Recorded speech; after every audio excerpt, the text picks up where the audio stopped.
Imagine taking a perfectly good, unconditionally loving person and dropping them into the middle of modern society. Would their absolute compassion heal the toxic world around them, or would the world simply break them? In 1868, the Russian author Fyodor Dostoevsky set out to answer that exact question, ecological states firsthand. Years earlier, he had been condemned to death for political crimes, marched in front of a firing squad, and reprieved at the very last second by an imperial whim. He knew what unimaginable terror and relief felt like. He channeled that intense clarity into his writing. The Idiot operates as a systemic stress test of absolute moral purity, throwing total innocence against the crushing weight of corrupt human nature. The subject of this experiment is Prince Lev Nikolaevich Myshkin. As the story begins, he is on a train to St. Petersburg, returning to Russia after spending 4 years in a Swiss clinic being treated for severe epilepsy. Myshkin is a disruptive moral agent. When introduced into a rigid, transactional ecosystem, his open-hearted simplicity instantly destabilizes the connections around him. And the society of St. Petersburg is deeply transactional. A wealthy aristocrat named Totsky is trying to pay off his assistant, Ganya, to marry Nastasia, a woman Totsky had groomed and abused since childhood. Meanwhile, a merchant named Rogozhin is obsessively pursuing Nastasia with a newly inherited fortune. Every relationship here operates on greed, abuse, and leverage. When Myshkin walks into this environment, his radical, non-judgmental innocence acts like a foreign substance the system cannot process. The chaos peaks during Nastasia's birthday party. Rogozhin crashes the gathering with a mob of drunken rogues and openly bids on Nastasia, laying down a staggering fortune of 100,000 rubles to buy her away from Ganya. The room is stunned, but Myshkin intervenes. Driven entirely by profound pity for her suffering, he offers to marry Nastasia himself, suddenly producing a document that proves he is about to receive his own massive inheritance. Nastasia is deeply moved, but the sheer purity of his offer breaks her.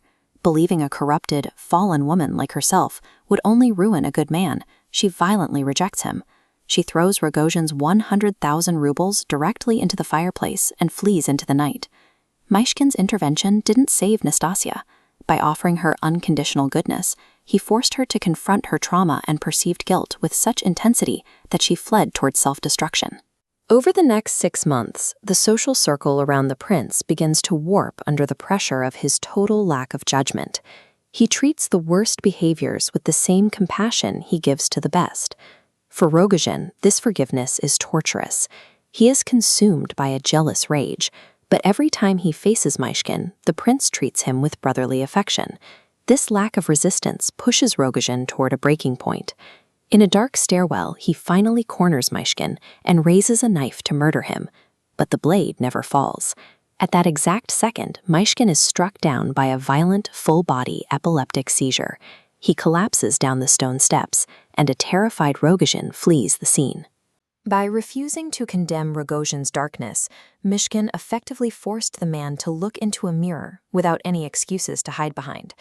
For a soul like Rogozhin, being loved while feeling wretched is unbearable, and that internal tension is what breeds the violence.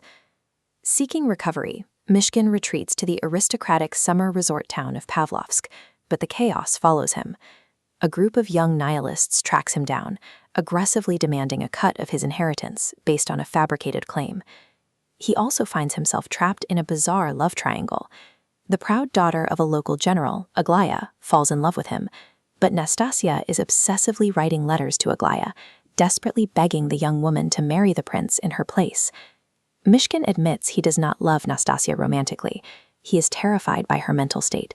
Yet his compassion for her suffering is so profound that he is entirely incapable of ignoring her pain. The social fabric completely unravels at Myshkin's birthday gathering. A 17-year-old named Ippolit, dying of tuberculosis, reads a bitter confession to the crowd and attempts to shoot himself in public, only to realize he forgot the percussion cap. Myshkin tries to comfort everyone, but his boundless empathy achieves nothing. Passive goodness lacks the hard boundaries required to stop a spiraling society from bleeding out. The final breaking point arrives when Myshkin is introduced to high society at an elegant dinner party. He is engaged to Aglaya, and her family is desperate for him to fit in. Surrounded by the delicate rituals of the aristocracy, Myshkin's radical innocence breaks the room. He launches into an intense, wildly inappropriate tirade against the Catholic Church, claiming it preaches the Antichrist and has given birth to atheism. Swept up in his own fervor, he begins waving his arms frantically. He knocks over a priceless Chinese vase, shattering it across the floor, before collapsing into yet another massive epileptic seizure right in front of the horrified guests. As the guests stand frozen in shock, the social order Myshkin was meant to join is left in ruins.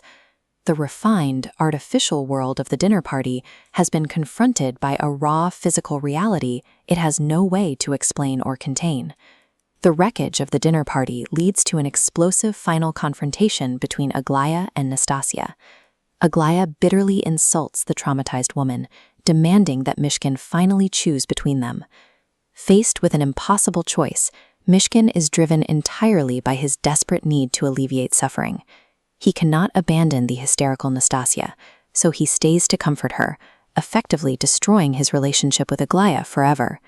But his devotion cannot heal Nastasia. On the very day she is supposed to marry Myshkin, consumed by unendurable guilt over ruining his life, she runs out to the waiting crowd and flees back to the obsessively violent Rogozhin.